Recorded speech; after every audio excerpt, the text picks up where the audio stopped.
Hello, everyone. It's so nice to have you with me today while we talk about dealing with some anxiety and dealing with perfectionism and dancers. If you don't know who I am, my name is Kelsey Fife. I am a therapist here in Houston, and I work a lot with dancers and a lot with athletes. I have been the therapist with the Houston Ballet Academy for their professional training academy for the last 5 or 6 years. I work with dancers all of the time, and it's a big passion of mine. I have noticed from my time working with athletes in general, but in particular working with dancers, that dancers often struggle with perfectionism and anxiety. And those are things that show up for dancers both in the studio and can sometimes really impact them while they're dancing, while they're training. And it can impact you at home as well. Perfectionism and anxiety is not something that turns off when you leave the studio at the end of the day. Like, you tend to keep experiencing it later. So we're going to talk a little bit about how it shows up typically for people in dance, but also how it's showing up for you potentially in the rest of your life, and what are some things that we can maybe do to work on it. So I'm going to share my screen with you, and we will get started. Okay.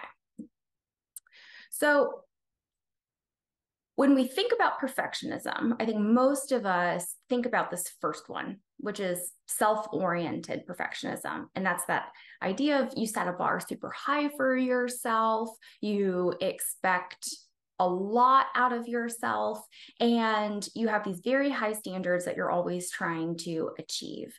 And this type of perfectionism is associated with anxiety and self-criticism, but also with hard work and dedication, sometimes obsessive focus on what you're passionate about or what you care about, and often very high achievement. So often the people who are really great at their sport, at their art, are at least a little bit perfectionistic about it because they're setting these really high standards. So this is the type of perfectionism that most of us are familiar with. But we have learned from sports psychology research that there's more than one type of perfectionism. It can show up in more than one situation. Another type of perfectionism is other-oriented perfectionism, which is when we expect other people to be perfect. So self-oriented is when I expect myself to be perfect. Other-oriented is when I expect you to be perfect. And this one's tricky, because if I expect you to be perfect, I'm constantly going to be disappointed and upset and frustrated because nobody's perfect. And that's why this type of perfectionism is associated with less supportive relationships with other people and more interpersonal problems. The last one is socially prescribed perfectionism. And that's the belief that others, namely parents and teachers or any kind of authority figure, expect you to be perfect. And this is the most negative form of perfectionism, and it's associated with some really severe mental health problems, like really bad anxiety and depression, but also things like eating disorders. And I want you to pause for a second and think about, particularly like if you dance in a company or you do a lot of dance training regularly, how all three of these types of perfectionism can sometimes show up in a studio at the same time. So we already talked about how often dancers have this first one, this self-oriented perfectionism. They expect themselves to be perfect. But I think we all have experienced at some point in our lives, someone we've danced with or a teacher that we've had who maybe has expected perfection out of their students at times. And that can be really stressful when you're working with a director, a choreographer, a teacher who has also very perfectionistic standards of their dancers. But then think about also how many dancers just believe that their teacher expects them to be perfect or their director expects them to be perfect. Regardless of if the teacher or director actually does, do we think that they do? Because as long as I think that you expect me to be perfect, I'm going to experience the anxiety and the stress associated with believing that you expect me to be perfect. And so we get this like perfectionism cycle in the studio of all of these perfectionistic people expecting a lot of themselves, sometimes people expecting a lot of others, and then this belief that other people also expect a lot of us. And it really contributes to this dynamic often in the dance community that it just feels very pressurized and just feels like there's a lot of stress put on everyone. And that's typically something when I talk to dancers about this, that, even if that's not your current situation in dance, it's something you've maybe experienced in the past. So is perfectionism helpful or unhelpful, right? The answer is it can be both. There are ways in which perfectionism can be extremely helpful. And again, from sports psych research, we have identified that there is such a thing as perfectionistic strivings, which is when we set that bar really high for ourselves and we try really hard to achieve it. But that's different than having perfectionistic concerns, which is associated with a fear of making mistakes, a fear of being negatively evaluated by others, and having very negative reactions to signs of imperfection. So if you make a mistake or you're having trouble with something, you're not getting something as quickly as you want, being really anxious about that. And it's the perfectionistic concerns that often lead to anxiety and self-criticism for people. And Hey, so, Kelsey, yes. can you click the slideshow button? We're not able to see all the slides. We're just seeing the main screen. It looks like where you're hovering Let's see. over slideshow. Hold on.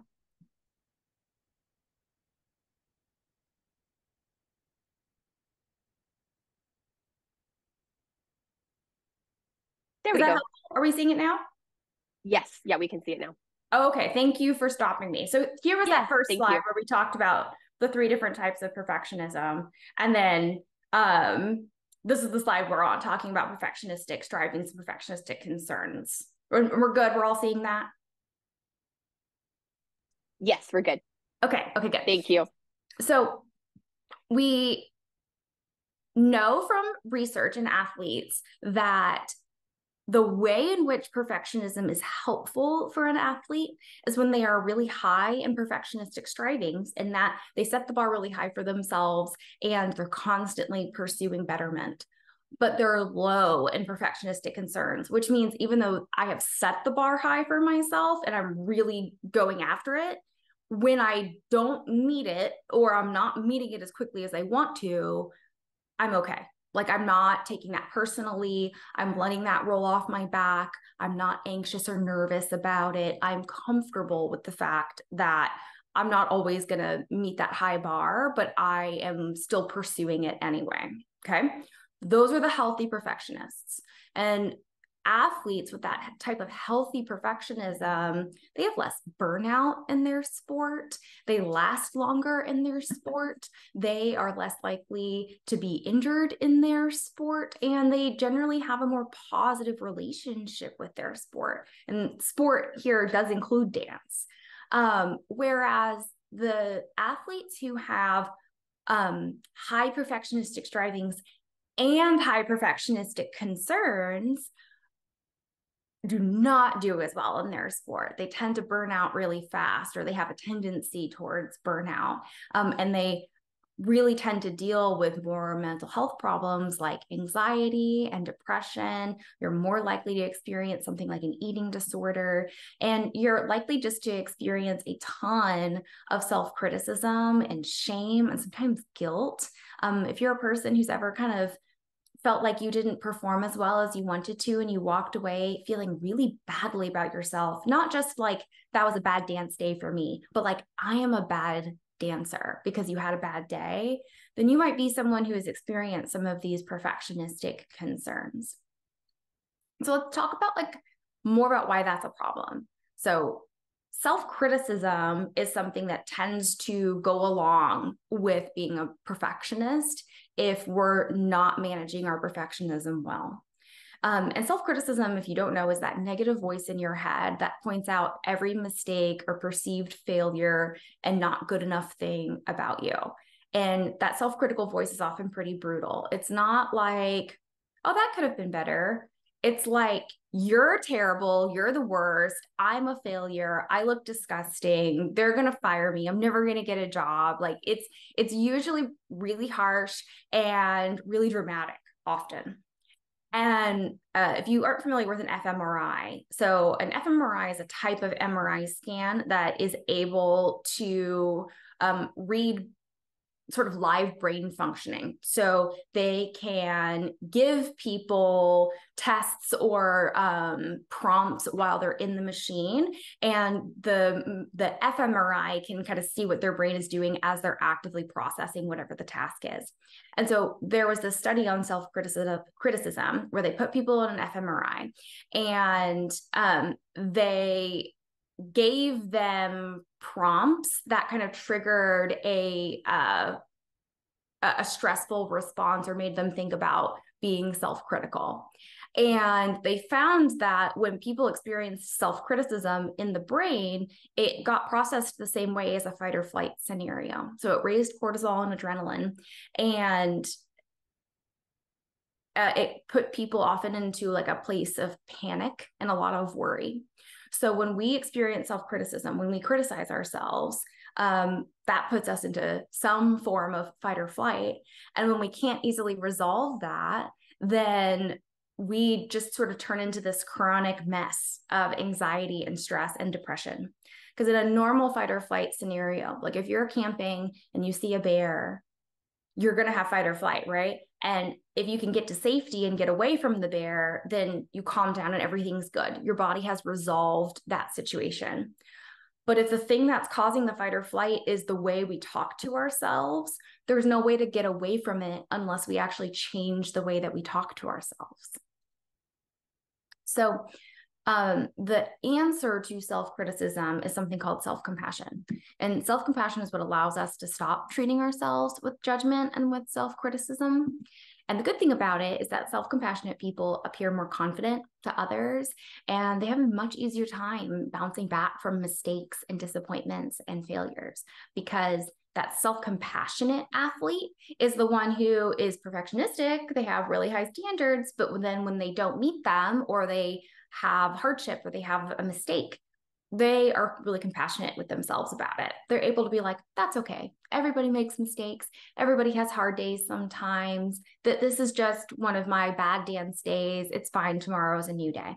And because they're able to speak to themselves in this compassionate, understanding type of way, they feel so much more relaxed, and they feel so much more secure in themselves and in their abilities, which makes tomorrow a better, less stressed day.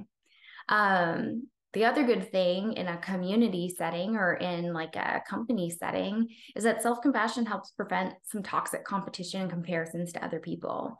Because those comparisons that we make to other people in the studio are often very stressful, right? Even if we're not doing that out loud, or we're not talking or sharing that with anyone, if in our quiet thoughts we're thinking, oh, I'll never be as good as she is, or like he's just so much stronger than I am, or why can he do that and I can't do that, those kinds of comparisons can turn a little bit toxic sometimes. They can make us feel really, really bad. And it isn't always good for morale in a company. It's not always good for that sense of community. So there's 3 components of self-compassion. We've got mindfulness, self-kindness, and common humanity. Don't worry about trying to memorize those, right? The names of them are not important. I'm going to boil it down for you for the three key ideas that you need to know about trying to become more self-compassionate. So the first one is the concept of mindfulness. And that's literally just paying attention to the present moment without judgment. It is being curious about what you are feeling, how you're thinking, what you're experiencing. So it's noticing your emotions and thoughts and giving yourself permission to feel them even when it's uncomfortable. So let's say you're having a moment where you feel like you're just not good enough, like you're not measuring up, you're not meeting the goal that you want to set, and you're feeling negatively about that. Mindfulness is the thing that allows us to notice that we don't feel good. We notice, oh, I do not feel good about this. I'm having maybe some self-critical thoughts. I am feeling anxious. And it allows us to just kind of sit with that for a moment and go, okay, I'm just going to pay attention to the fact that I'm not feeling very good. I'm feeling anxious. I'm having these types of thoughts, and here's how those thoughts are impacting me. That's what mindfulness is. Self-kindness is literally just treating yourself with the same care and respect and kindness you would treat someone else you care about. It's practiced through your self-talk and your self-care practices, right? So think about how you talk to yourself versus how you would talk to a close friend. So if you have a bad day in the studio and you're a self-critical person, your internal dialogue is going to be that kind of harsh, nasty self-talk that we mentioned earlier. It's going to be like, oh, I'm terrible. I'm not getting any better. I'm like never going to succeed. It's stuff like that. But think about if your really close friend also walked out of the studio with you and they were like, I absolutely sucked today. I'm so terrible and I'm never going to succeed. Would you be like, yeah, you were terrible and you will never succeed? Like, absolutely not. You're definitely not going to speak to a close friend that way. In all likelihood, you're going to speak to your close friend by saying something like affirming and validating of them, of like, no, like you're not terrible. Like if you just had an off day. It's okay to have an off day. We all have them. That's normal. Don't worry about it. Tomorrow's a new day. Any of that stuff, right? Any of that just kind of nice, validating, affirming type of speech that you would sort of naturally speak to a friend. That's how we want to work on speaking to ourselves. And that's what self-kindness means. It's just talking to ourselves the way that we would want to talk to another person if we were trying to be kind. And the last one is something called common humanity. And it's literally just the idea that all people have struggles. Okay. All people can relate to feelings of suffering. All people can relate to feelings of pain. So even if your pain and my pain are different and we have pain about different things, we both have pain and we can relate on this level of recognizing that as humans, we both experience struggle and we're both going to be sad sometimes or disappointed sometimes or grieve sometimes, right? And knowing that no matter what is bothering you, your problems and your fears are not unique to you, right?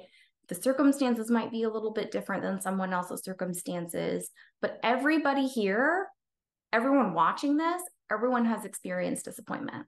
We've all been embarrassed at some point. We've all felt shame or guilt or disappointment at some point in our lives. That's universal. So when something happens to you where you are disappointed in yourself or you're disappointed with how something went and you're feeling self-critical about it, sometimes it can feel like we're the only ones in the world who are having that problem, that I'm the worst one and nobody else can relate. And common humanity reminds us that, yeah, literally everyone can relate because everyone at some point in their lives has experienced an emotion similar to that, right? Might be the circumstances might be different, but they've had that same feeling at some point in their lives. So you're never alone in anything that you're struggling with, even if it feels like you're alone. You're never alone. So those are the three components of self-compassion. So here are the three things that boils down to that you need to remember or make a little note of in your phone. Mindfulness just means paying attention to how you feel and being curious about it. Self-kindness means talking to yourself the way that you would talk to a friend if you were trying to be kind. And common humanity is everyone can relate to other people's suffering. Okay, I'm never alone in my struggles. There's always someone in the world who can relate to the same thing. That's what those three things mean. So a really classic therapy exercise and a classic self-compassion exercise is this prompt. It's how would you treat a friend? And you can screenshot this. I know we're recording. You can look up the recording and write this down later, whatever you want. But if you're somebody who is relating to what we're talking about today, you relate to this struggle of speaking to yourself in this really critical way, this is a great exercise for you. So it's a writing exercise, and the first thing we want to do is just think about a time when a close friend felt really bad about himself or herself and they were struggling in some way. And how would you respond to your friend in that situation, especially if it's your best friend? And write down how you would typically speak to them. What would you say? And really note the tone in which you talk to your friends. Okay. So if you had a friend who was really struggling, would you be sarcastic and flippant, or would you talk softly? Would you have a kind of slow, kind tone of voice? What would your body language be like? Would you cross your arms and be irritated, or would you have an open body posture with your friend? Would you hug them? Would you put your arm around them? What would you do? Like, really pay attention to the tone of voice you would use if you were comforting a friend, and notice the body language, notice the tone. And after you kind of write that down, think about times when you have felt bad and you have struggled, and how do you typically respond to yourself in those situations? Write down what you say and note the tone in which you speak to yourself. What's your body language towards yourself like? And do you notice a difference between these two examples? The example of how you treat someone else versus yourself. And if so, ask yourself why. Like, what factors or fears are coming into play that's leading you to treat yourself so differently from how you're treating other people? What are you telling yourself that is justifying why you're being so harsh on yourself when you would never be that harsh with someone else? And be curious about it. And then write down how you think things might change if you responded to yourself in the same way that you typically respond to a close friend when you're suffering, right? So trying to mimic that natural response that we tend to have towards people that we love, trying to emulate that with ourselves. Now, when people first start doing this, if you're a really self-critical person, you really struggle with this, you might feel very fake trying to speak to yourself in a kind way. That's a very common problem that I hear from people when they're trying to do this for the first time, or even the first 10 times they're trying to speak to themselves in a kinder way. They say, it just doesn't feel genuine. Like, I feel like I'm lying to myself because I don't believe that about myself. So here is the key. The key is not to lie to yourself and tell yourself that you're great when you don't think you're great. The key is to simply validate your own feelings and show yourself some kindness while you are suffering. Okay. So, yes, to a friend, you might say something like, "You're an amazing dancer." And maybe you really believe that about your friend, but often we just kind of say nice things to people to make them feel better. And we don't really think very hard about, do we really believe that? So don't do that to yourself. Don't say, "I'm an amazing dancer," if you think you're not an amazing dancer, right? Instead, what you want to work on is just validating the feelings that you're having. I am feeling really upset about how that performance went, or I'm feeling, really dissatisfied with my training lately, and it's not going the way that I want, and it's making me feel really bad about myself. And, that's hard for me. So just work on validating how you feel, not trying to fool yourself into thinking that you feel differently, if that makes sense. So how do you manage perfectionism in the studio? So like we just talked about, you must practice speaking to yourself in a kinder, more self-compassionate way. Reducing self-criticism will also very significantly reduce feelings of anxiety about your success and your performance. For self-critical people, if you're also a very anxious person, often it's the self-criticism that's causing the anxiety and even causing the depression in some instances.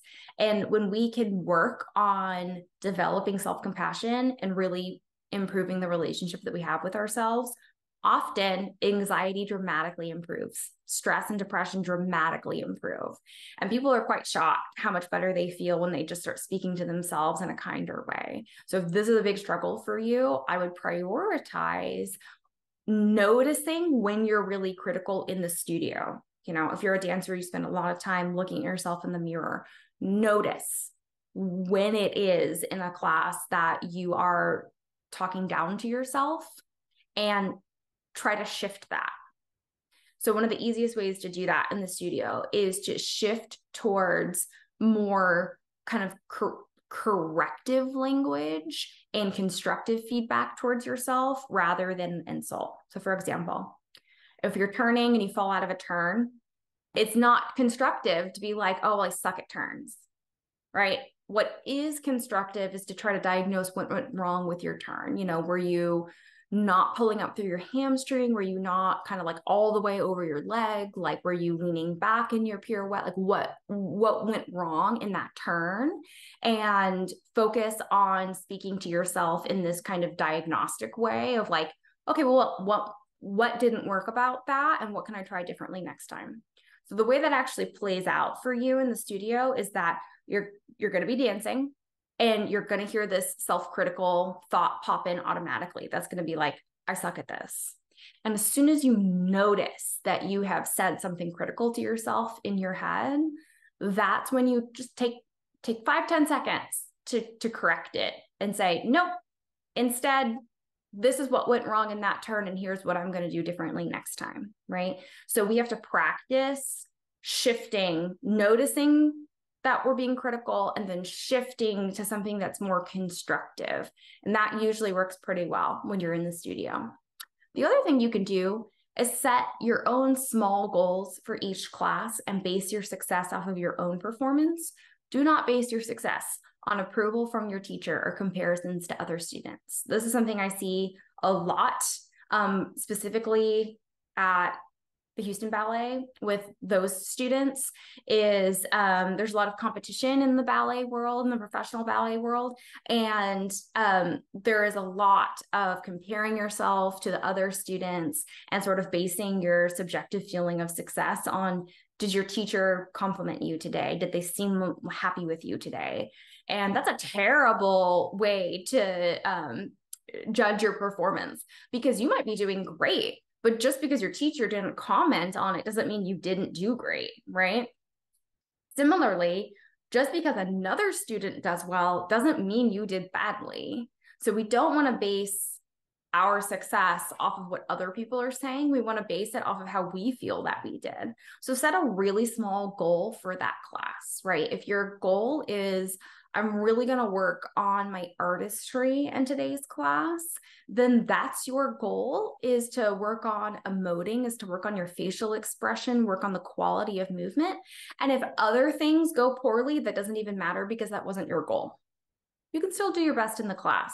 But if the goal is artistry, then we don't really care as much about like technique. Okay. So if you have a bad technique day, but a great artistry day, and your goal was artistry, then you got 3 gold stars for that day. Like, that was a good class for you. So setting your own small goals and really trying to focus on that goal for that specific class, rather than judging literally everything about the class. Dance includes so many different elements, and it's so complex that you can always find something that you kind of didn't do well enough, right? So instead, we need to look at, what can I do well today? What do I want to focus on improving today? And that ends up being much more successful from a training perspective. While you are in class, take moments throughout and check in with yourself. Name what emotion you're feeling. Ask yourself how you're feeling about the class. Take a deep breath. Ask yourself what you want to focus on next. If you find yourself getting worked up, getting frustrated or stressed in a class, take a 10-second pause. Take a deep breath and just notice, I'm feeling really stressed. What's stressing me out about this? Do I feel behind? Do I feel like I'm just not performing my best today? What is it that is causing this frustration for me? And then see if you can shift your focus to something that's going to be more productive, right? So, okay, this class is not going as well as I would like, and that's okay. Everybody has classes like that. What can I focus on? Okay, well, I'm going to really focus on my breathing. I keep holding my breath. That's not helping my stress. I'm going to really focus on keeping my breathing steady throughout the class. Great thing to focus on. And the last thing, if you're very perfectionistic, is to shift your mindset for classes to aiming for a B+ instead of an A+. So what I see a lot of dancers do is They go into every individual dance class like it's an audition, where it's like, I've got to be perfect and I've got to impress everybody. But that is not a good perspective to have as a student when you're trying to learn. Because when we're learning and we're trying to improve, by definition, we're not going to be our best because we're trying to get better, right? And if we're learning something new or working on something new, we have to have room to make mistakes and to problem solve. So if you're working on a new piece and you're having problems with it, you've got to be able to problem solve and go, okay, this part of this piece isn't working. We need to shift this. I need to do this differently. Maybe I need to approach this from a different angle. You got to be able to play around with stuff in the studio in order to figure out how you can perform it to the best of your abilities, right? And so if you go into a class like that thinking, I've got to do it perfect, then you've left yourself no room to problem solve. So instead, I want you to aim in your head for a B plus for the class. So classes should be just like a normal dance class. You should aim for a B plus where you did like a good job, but there were some errors in there. Because ultimately, we want our A plus dancing to be at performances. We want our A plus dancing to be at actual auditions. We don't need to be A plus in the studio every single day. It's okay to be a B plus. That's what is giving you that room to make mistakes and learn and grow and get better. And it takes that mental pressure off to be perfect in the class and gives you that room to just be a normal person who makes mistakes sometimes. So I'm going to ask you to pause and think about, has anxiety ever held you back from doing something you cared about? So just think about that for a second. Has anxiety ever held you back from doing something that you care about? Anxiety is a normal emotion. Everyone feels anxiety sometimes. Anxiety is an emotion that helps to keep us safe. If we, again, coming back to that like camping in the woods analogy, if you were camping in the woods and you see a bear, you're supposed to feel anxious. If you don't feel anxious, you're going to go up and pet that bear because you're like, oh, bears are adorable. Like, let me go pet the bear. And now you're gravely injured because you tried to pet a bear because you didn't feel afraid. We should feel afraid sometimes. We should feel anxious. Sometimes it's there to keep us safe. The problem is that for some of us, we have brains that are a little bit overactive in the anxiety department, and they start assessing threats that aren't really there or don't need to be there. And then we start having anxiety problems. It's no longer just like a normal emotion that everyone experiences. It starts to be a problem for you. And here's how you know anxiety is a problem for you. If it becomes the dominant emotion you feel frequently or all the time, okay? If you feel like your default emotion is anxiety, that's a problem. You're supposed to experience a full range of emotions throughout the day or throughout the week. And if your baseline is just being anxious, okay, that's an issue. When you experience anxiety during events that ordinarily should not cause you to feel fearful, that's a problem. So think about just the normal things you do every day. You go to work, maybe you go to school, you have dance class, you have to go to the grocery store, normal life stuff. None of that should make you anxious. If it does make you anxious, then we have a problem. Because in an ideal world, we would be going about our normal day-to-day activities and feeling pretty secure in them. And if for some reason you're feeling really insecure about these daily activities, that's a sign that, something's a little bit out of whack that we need to pay attention to. And the last one, and it's highlighted because in my opinion, this is the thing that's really the most important because it's the most impactful when it occurs, is, has your anxiety ever held you back from doing things you care about? Yeah, it sucks if you have anxiety going to the grocery store or just going to school. But if your anxiety has actually stopped you from pursuing something that you loved, from taking an opportunity that crossed your path, from pursuing something that you value, then that is just such a great shame. And that is a situation that normally we end up feeling regretful about because we wish that we would have pursued it anyway. And I never want anybody to have regret.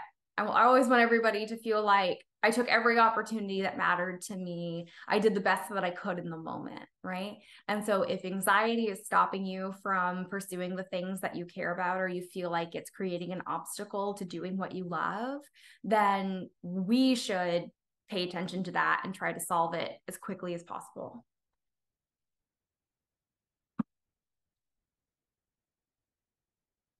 So anxiety often works in a cycle. This is the same way that OCD works. If any of you, have experienced OCD or know someone who has OCD, this is very much how OCD works. But this same cycle occurs with most types of anxiety if you have like a real kind of recurring anxiety problem. So there will be some kind of trigger that gives you an intrusive thought or an idea that pops into your head. It is an unwanted and distressing thought or image or idea, something that's just upsetting to you. And then you obsess about it because it's upsetting to you, right? So maybe it's I'm going to get fired thought. I had a bad day. I've been making a lot of mistakes lately. Maybe I'm going to get fired. That's an intrusive thought. Okay, now we're obsessing about it. We're thinking about it constantly. We're really worrying about, am I going to get fired? Am I going to get fired? Maybe we're reviewing in our minds all of our actions and behaviors lately. We're reviewing conversations that we've had with other people. And we are trying to look for signs that, this is evidence that I'm going to be fired. And all of this obsessing really increases our anxiety. So now our anxiety has gone up, and then we'll do almost anything to make it go down, right? So if you have OCD, that's something like a compulsion, like washing your hands or checking or tapping, or it could be anything. But if this is just kind of more normal anxiety, then often it's like avoidance. It's, well, I'm going to go on my phone and I'm going to check out and zone out so I don't have to feel anxious right now. Or, I'm going to go work out again because I feel good when I'm running. So I'm just going to go run. We do something to distract or to avoid from our feelings. And that works a little bit. We feel a little bit better until we get another thought, until we have another trigger that makes us feel anxious all over again. And then this cycle repeats. So that's kind of how it works. If you're relating to this and you're saying, oh my gosh, this is what happens to me, this is how my brain works, then, that's a good sign. Like, okay, you're probably somebody who struggles with a little bit more anxiety, and like maybe there's some things we can do about that. And so one of the things that I like to talk about with anxiety is, am I willing to feel anxious if it means that I get to pursue something that is important to me? Right? So think about something that makes you anxious right now. So something that makes me anxious is like cockroaches. Hate them, don't like them. If I see a cockroach in a room, I will scream and run away. Like it's not a good moment for me and cockroaches. But if you told me that going and killing that cockroach meant I was going to be able to do something or get something that I really cared about, right? If it was like, if you kill that cockroach, I will give you $1 million. You best believe that I'm going to go kill that cockroach for $1 million. Because at the end of the day, having $1 million is more important to me than avoiding my fear of cockroaches, right? But if you were like, I'll give you $1 to go kill that cockroach, absolutely not. You keep your dollar. The cockroach can have the whole room. Like it's not worth it to me. So there are times in which, regardless of how uncomfortable we feel, we are willing to embrace that discomfort if it means that we're going to get something that really matters to us at the end of it. And money is just like an easy example because who wouldn't want $1 million? But there's all kinds of things that we really value that mean a lot to us. Has there ever been a time in your life where you would have faced a fear if it meant you could have made a friend? Has there ever been a time in your life where you would have faced a fear if you would have found a real sense of community, or it would have helped you reach a goal or get a dream job, right? There are things that we really value in life that are not just money, that are connection to other people or opportunities in our lives. And if our anxiety is stopping us from pursuing those, then we should probably address that. And I think a good way to address that is to ask yourself, well, if I got what I really cared about at the end of this, if this helped me go get what I needed, would I be willing to do it? So if you've ever experienced stage fright or performance anxiety, would you be willing to perform anyway if it meant that you got to continue pursuing what you love? Have you ever asked somebody out even though you felt really anxious, or just asked to hang out with somebody as a friend? And the example here is maybe you have bad social anxiety. And so you're terrified of rejection, and the idea of asking somebody to hang out with you is really terrifying. We want to avoid that feeling, and so we don't ask them to hang out. But you should pause and you should check in with yourself and ask, is the idea of making a new friend worth it for me to be uncomfortable? And if the answer is yes, then we should challenge that. We should go be uncomfortable and we should go ask that person to hang out. If asking a teacher at the studio for feedback on your dancing is going to help you grow and be better as a dancer and pursue your goals as a dancer, would you be willing to be uncomfortable and vulnerable enough to ask for that feedback, right? So what I want you to take away from this idea is that if you feel like your anxiety is stopping you from doing something, you should pause and ask yourself, well, if doing this thing actually helped me get the result that I want, am I willing to be uncomfortable for a little bit in order to do it? Because if we really care about it, often the answer is yes. Often the answer is like, yeah, that's really important to me. I'm willing to challenge my anxiety for that. And that's just a little kind of mental reframe that we can do that helps us put our priorities in order. Because when we're afraid, we don't think super clearly. So this is an opportunity for you to reframe and to think a little bit more clearly before you make a decision about how you want to handle the anxiety. Do I want to avoid and distract, or do I want to challenge it and actually get what I care about? Because it's a lot easier to feel our anxiety when there's a chance we're going to be rewarded for our efforts. And another good question to ask yourself is, what would I do if I didn't feel anxious? Would I go perform? Would I go talk to the teacher? Would I ask that girl out if I didn't feel anxious? And if the answer is yes, we should probably go do it, because it means your anxiety is holding you back from doing something that is at the very least appealing to you. So this is my very favorite skill for anxiety. It's called a grounding skill, and it is so easy. And it does such a good job at helping us to kind of stop racing thoughts and to calm down if we're feeling panicky. The concept of grounding skills is that we use our senses to pull us into the present moment and become really aware and present and mindful of what's going on around us. So I actually want everybody to pause right now, and we're just going to do this first one for a second. I want you to look around the room that you are in, and I want you to count every rectangle you can see. And I'm gonna time you. I'm gonna give us not very long. I'm gonna give us just like 20 seconds. And I want you to count every rectangle in the room. Go.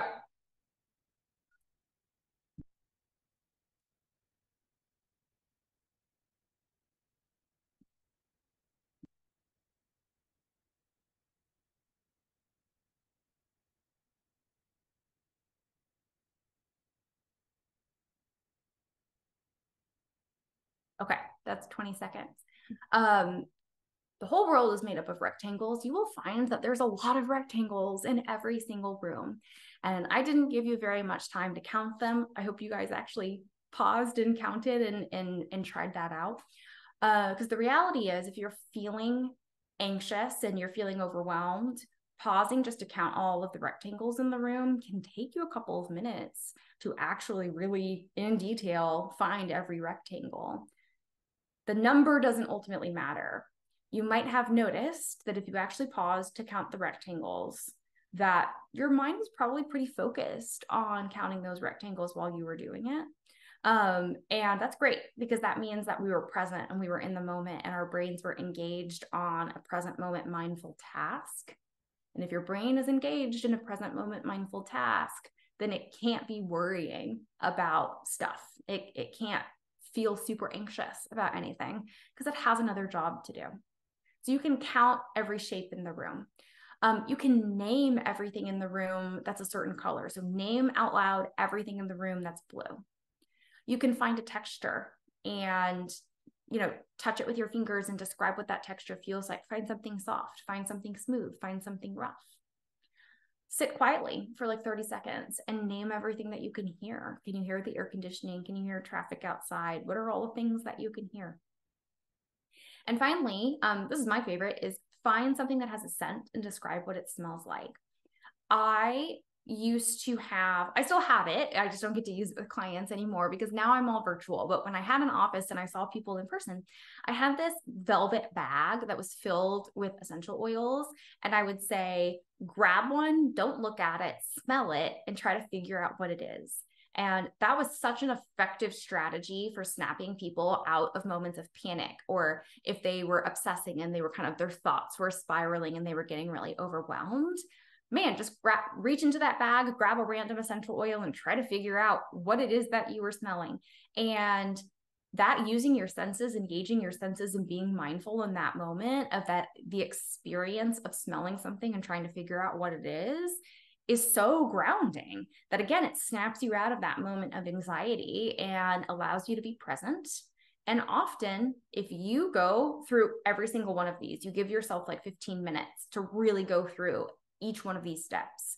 No matter how anxious you were at the beginning, most of the time, you're going to feel at least a little bit better when you get to the end. So this is my favorite skill because you can do it anywhere. It works for most people, and it doesn't require you to do anything special. So those are grounding skills.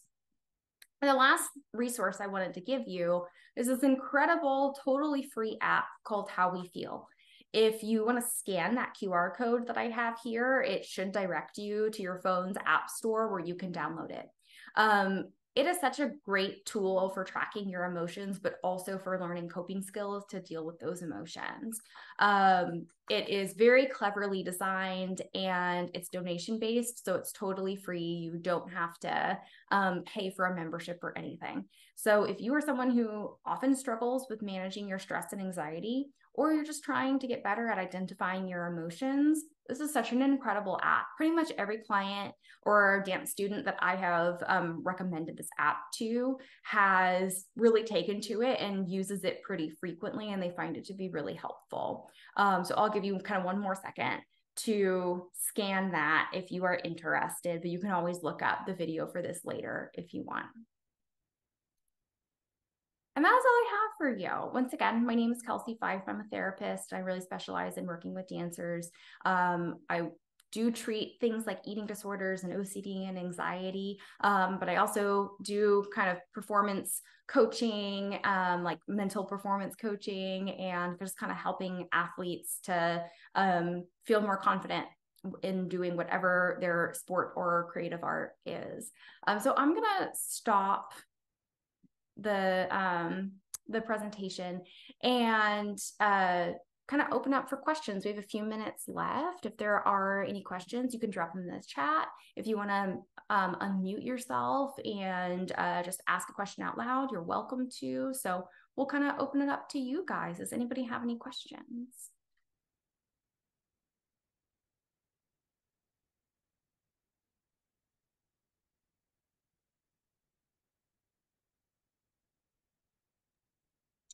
I'll throw one out there because so many folks in our community um, who are dancers themselves are also educators. What tips would you offer to folks who are teaching in studios in school to to help encourage their students, whether they're students or are young or whether their students are adults, to help set some of those different expectations around what a class can and should or might be.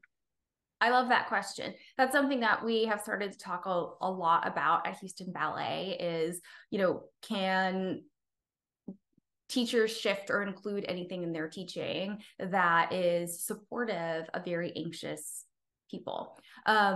We are finding that this kind of current generation of teenagers is a lot more anxious than previous generations. So this is a problem that we're having more and more. And a lot of dance teachers at kind of all levels and all ages, for kind of school age people, they're finding that this is a bigger problem. So one of the things that I talk about for dealing with perfectionistic students as a teacher is constantly verbally reminding people that you are not expecting perfection and that mistakes are okay. And the way that we can do this is how we give corrections. So if a student is working on something and you have gone over to give them a correction, often the experience for students is that the teacher might say like, no, that's wrong, do it this way, right? Or, hey, make sure you suck in your stomach, or make sure you engage this muscle, or like think about your feet or whatever. Like they're just kind of told, no, do it different. And they're very rarely told, that's okay. That's okay that you fell out of, that's not a big deal. Here's what I want you to try next time.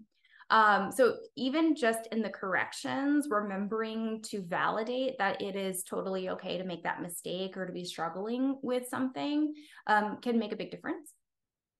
And then trying to be mindful about the language you're using when you make corrections and keeping it really constructive. Again, something that we see a lot in the ballet world is, especially with some like older ballet masters, is they have a very curt way of giving corrections a lot of the time. And so it is not uncommon, when you're at the bar, for your teachers to come up and kind of like smack part of your body and be like, do this better, right? Like pick up your arm or engage your quad or whatever it is. And sometimes it's not even that. Sometimes it is like suck in your stomach, or I can see your lunch. And the intention behind those corrections is never to make a student feel bad. But when you have a big class and it's busy and you have to give a lot of corrections, it's quite human and quite natural just to start kind of cutting those verbal corners and trying to be as quick as possible in giving that correction. So if you can, and you're not going to be perfect at it because nobody is, but if we can, remember to kind of slow down and give corrective body-centered corrections. So telling them the muscle they need to engage, telling them the mechanic that they need to do, instead of giving an aesthetic correction. So sometimes dancers will experience something like a teacher just saying like, that didn't, it needs to be more graceful. That's hard to do because what exactly does that mean? What is my body supposed to be doing differently to make it more graceful? So if instead, you specify exactly what it is that you're looking for their body to do, like, I need you to hold that moment of suspension a little bit longer so that you look airier. Like, okay, I can do that. Like, that's easy for me to do. So I think those would be my two recommendations for teachers if you do have a lot of anxious or perfectionistic students. Number one is just constantly validating that it's okay to make mistakes and you are fine with students making mistakes. And number two, really trying to be specific and corrective about what someone's body needs to be doing rather than how somebody's body looks. And that can help with body image in dancers as well. Are there any other questions?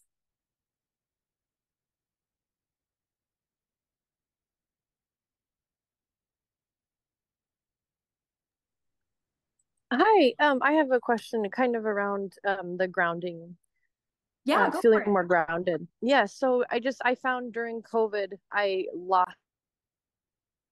Oh, hey, Helen, you got muted.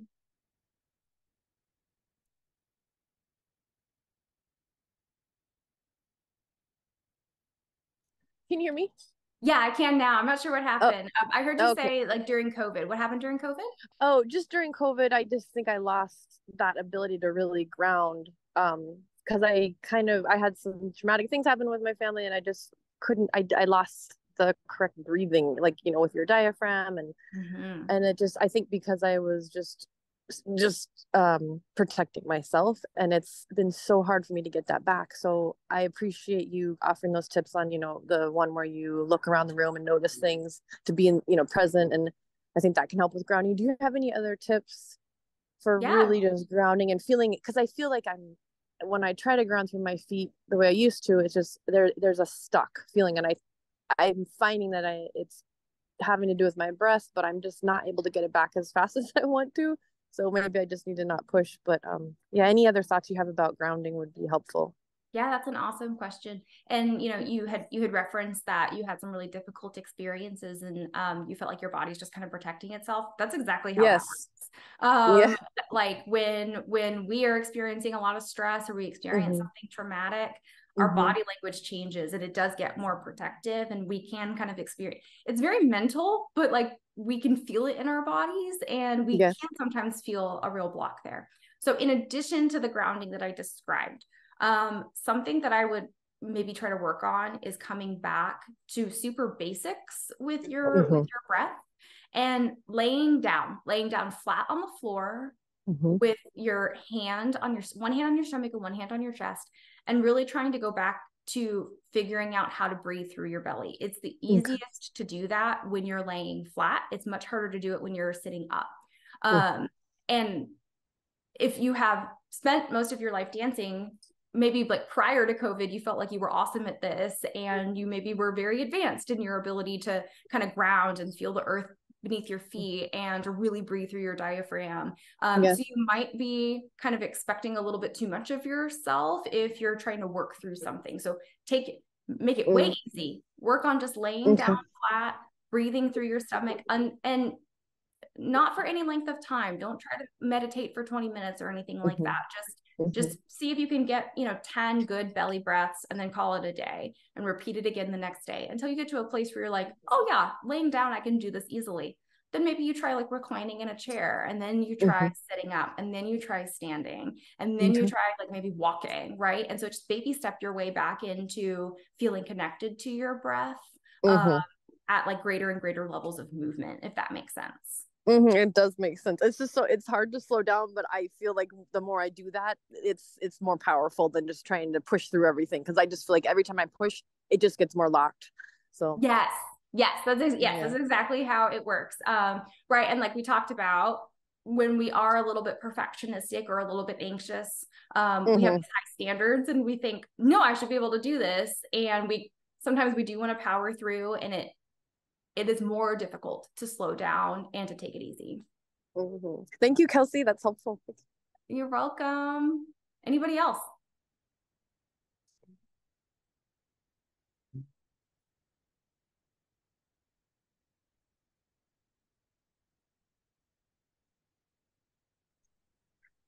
Last call for questions.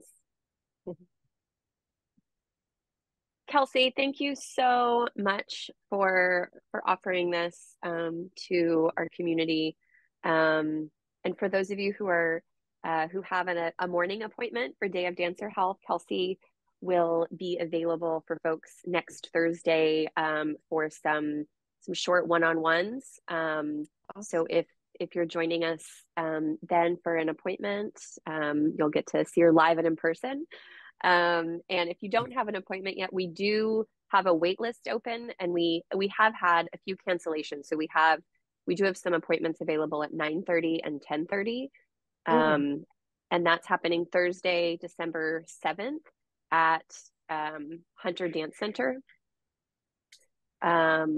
So you can visit our website, dancesourcehouston.org, to find the wait list. I will also drop it into the chat for those of you who are able to save that link. But Kelsey, thank you again so much for sharing your expertise with our community and these really helpful, actionable tips to help manage anxiety and perfectionism.